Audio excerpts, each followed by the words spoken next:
Olá, estudantes! Tudo bem com vocês? Eu sou a professora Linda, responsável pelo componente curricular História. Sejam muito bem-vindos a mais uma aula aqui na TV Educação. E hoje iremos estudar sobre um tema de extrema importância para a nossa história. O tema da nossa aula é Patrimônios Históricos Culturais. Você conhece ou você sabe o que significa a palavra patrimônios? De uma forma bem simples eu vou explicar para vocês. Patrimônios é todo bem, é tudo aquilo que nós temos. O exemplo disso eu vou dar para vocês. O meu filho, ele queria muito comprar uma bicicleta. Para isso ele foi economizando, juntando dinheiro no seu cofrinho e conseguiu essa bicicleta. Então ela se tornou o patrimônio dele. Compreenderam? Vamos lá. Mas você sabe o que é o patrimônio histórico? O patrimônio histórico é diferente daquele patrimônio, daquele bem que a gente tem. O patrimônio histórico tem a ver com a história da nossa cultura, com as nossas tradições. Olha só esse texto que eu trouxe. Esse texto que também está lá na plataforma SMED GV, né? A plataforma de estudos. Vamos ler? Leiam comigo, por favor. Olha, patrimônios históricos. São bens materiais, imateriais e naturais. Ou seja, patrimônios históricos não é apenas um bem. Existem várias categorias de patrimônios históricos. Além dos patrimônios materiais que vamos estudar hoje, temos também os patrimônios imateriais e naturais. E todos esses bens é de muito valor para o povo. E eles devem ser preservados, né? Pois isso nos ajuda a conhecer nossas origens. São heranças vivas e históricas compartilhadas entre as pessoas.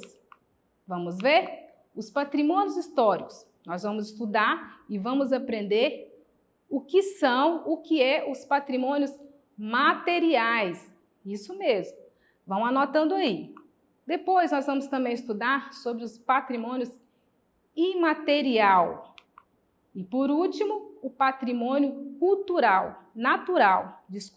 patrimônio natural da nossa cultura brasileira, ok? Começamos pelo patrimônio material. O que seria o patrimônio material? A palavra material é uma matéria, né? Vamos ler.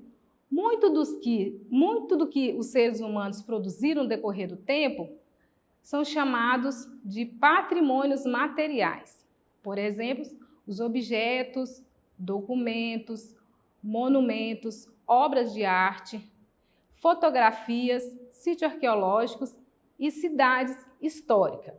Ou seja, patrimônio material é tudo aquilo que nós podemos tocar com as mãos.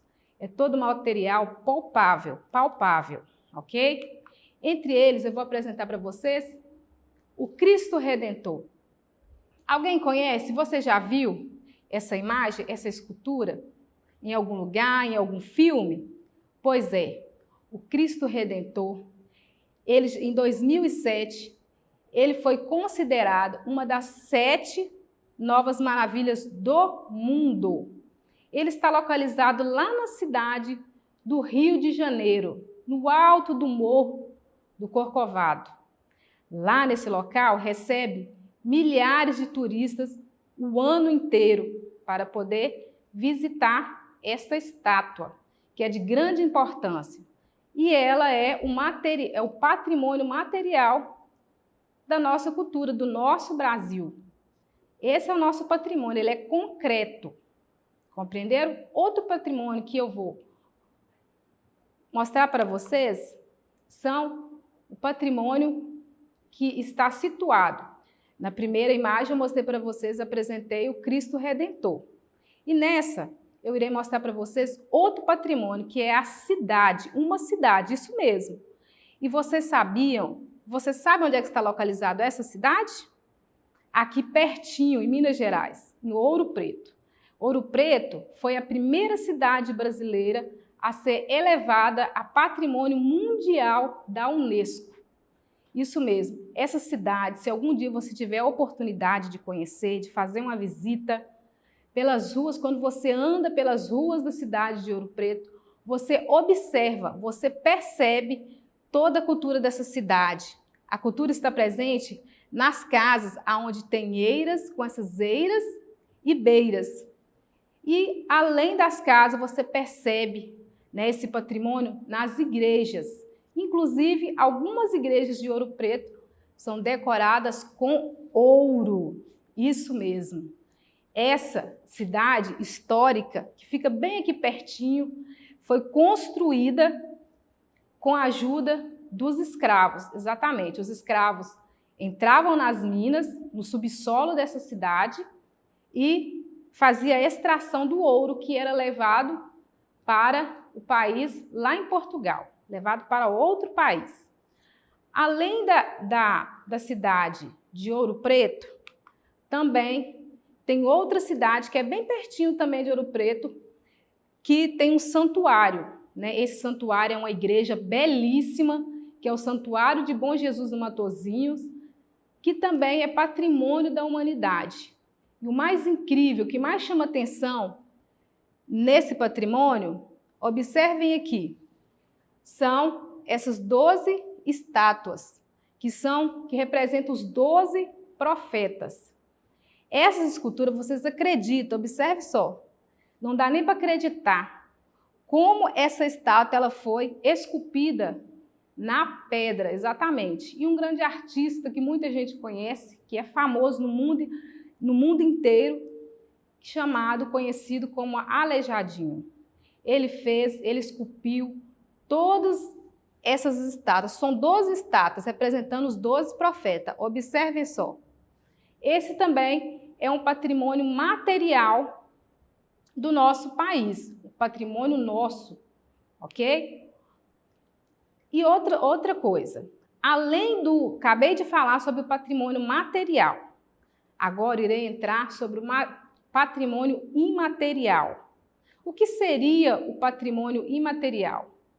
Patrimônio imaterial é tudo aquilo que a gente não consegue tocar com as mãos, diferentes do patrimônio material. Vamos ler? Olha só essa informação. Patrimônio imaterial. As tradições, os hábitos e os ofícios de um povo, costumes, festas, danças, músicas, lendas, receitas típicas e forma de expressão, quando transmitido de geração para geração, formam os patrimônios culturais imateriais. Isso mesmo, o patrimônio imaterial você não consegue palpar, você não consegue pegar, mas você consegue sentir, você consegue vivenciar, que são todos essas tradições e hábitos que eu acabei de ler com vocês. Exemplo disso, temos o frevo do Nordeste. Se você não conhece, esse é um tipo de dança que veio originado da capoeira.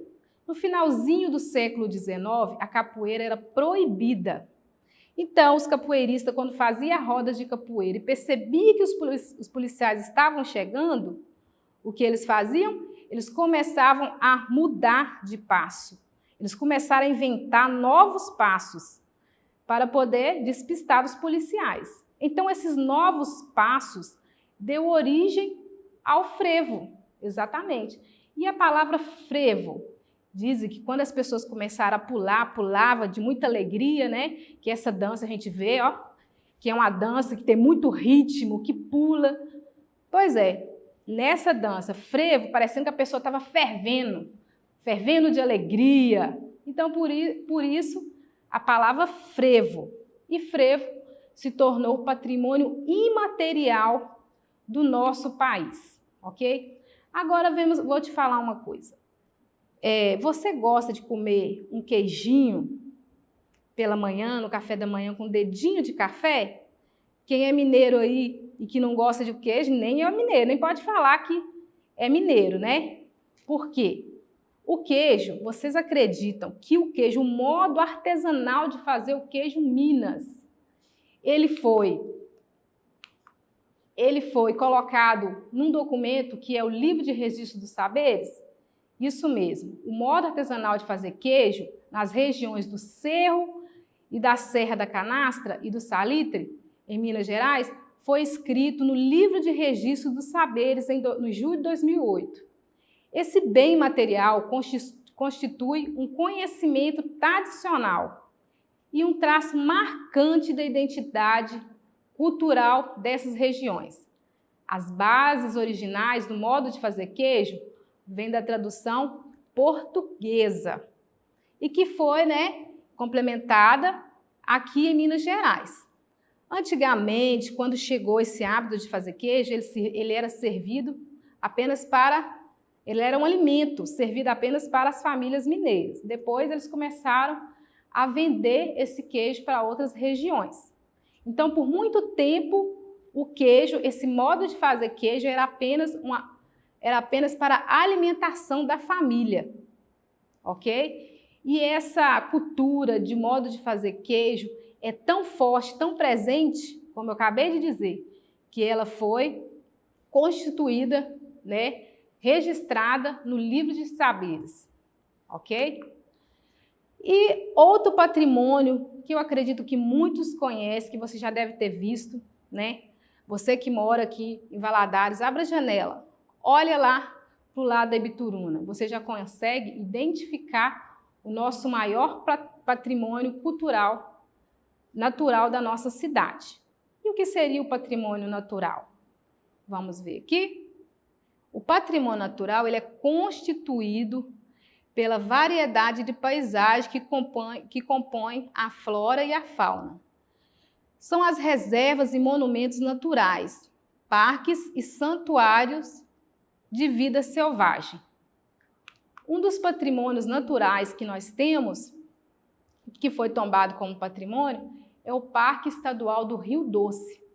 Nesse local, muito conhecido também, que já foi conhecido como Amazônia Mineira, nesse local tem várias reservas, vários lagos e que preservam a vida, a natureza, ok?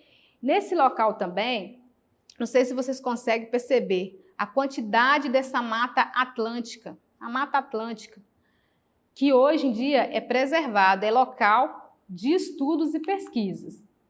Outro patrimônio natural é as Cataratas do Iguaçu, que fica lá no Paraná, divisa do Brasil com a Argentina.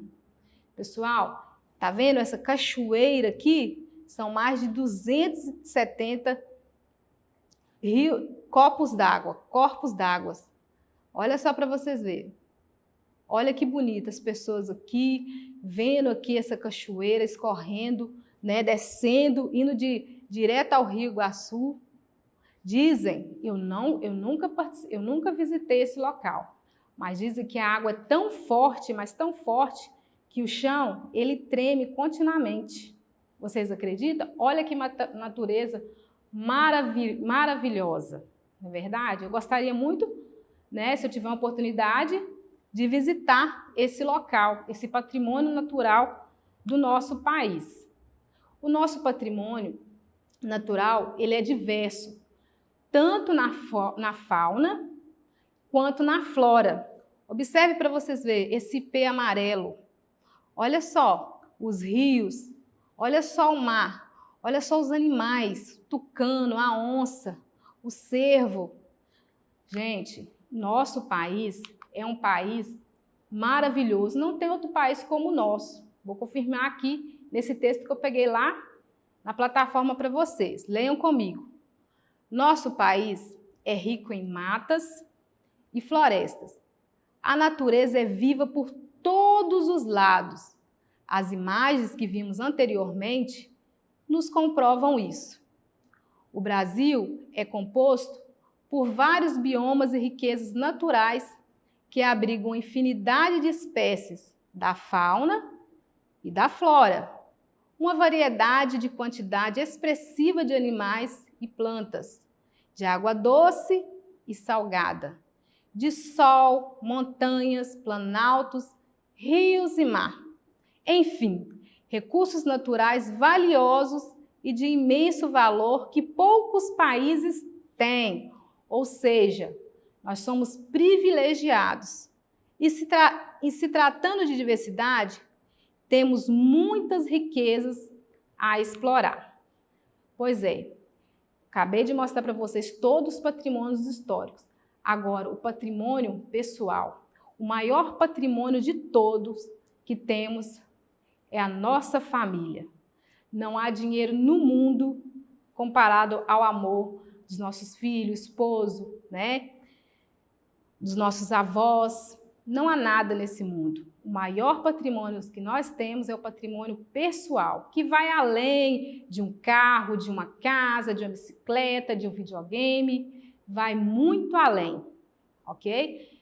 E eu vou confirmar isso para vocês. Olha só, as famílias, como todo outro grupo, também tem a sua identidade e seu patrimônio cultural.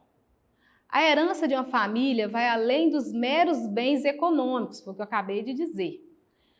Há todo um acervo de valores imateriais e culturais transmitidos através de gerações. Pois é. E é muito importante ouvir as histórias narradas pelos mais velhos, porque elas estão cheias de tradições e costumes que foram gerados através do tempo e que formam o que você e sua família são hoje. Exatamente. O nosso patrimônio pessoal, ele vai além de todos os patrimônios que eu falei, todos os patrimônios históricos, né? O patrimônio material, né? Que a gente consegue pegar, que são as escrituras, que são os documentos, que são as cidades históricas. Também, que eu falei sobre, que eu apresentei para vocês, os patrimônios imateriais, que são todas as tradições, os hábitos que nós temos, os costumes que temos diariamente, tudo isso, e também o patrimônio natural, eles são históricos, mas o maior patrimônio de todos é aquilo que a gente aprende, que a gente vivencia, que é o patrimônio imaterial dentro da nossa família. Ok? E olha só, a nossa aula acabou. Isso mesmo. E para acessar nossas atividades da plataforma SMED GV, aponte a câmera do seu celular na imagem que aparece aqui, ó, no canto da tela. Acesse nossas redes sociais e se inscreva em nosso canal do YouTube, SMED GV. Eu já vou ficando por aqui. Um forte abraço e um cheiro, meus amores!